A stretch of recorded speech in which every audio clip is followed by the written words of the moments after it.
अच्छा मेरो मिनी भ्लगमा साथीहरू आजको दिन चाहिँ बिहानै उठेर फ्रेस भएर त्यसपछि चाहिँ काममा जानुलाई लुगासुगा लगाउनु ट्राई गरिरहेको थिएँ। आज चाहिँ हाफ टी सर्ट र प्यान्टहरू लगाएर चेक गरेको।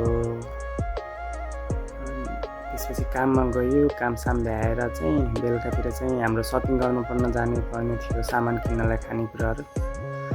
अनि बाटोमा जाँदाखेरि यसो भिडियो पनि बनाएँ एक दुईवटा।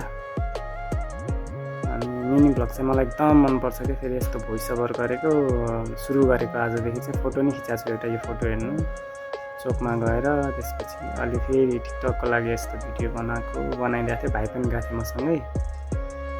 अनि फ्रन्ट क्यामेराबाट पनि सिकिरहेको छु क्या मैले चाहिँ। फ्रन्ट क्यामेराबाट नि यसो भ्लग गर्नु पऱ्यो भनेर भाइ पनि यसो कस्तो हुन्छ भनेर आइरहेको थियो।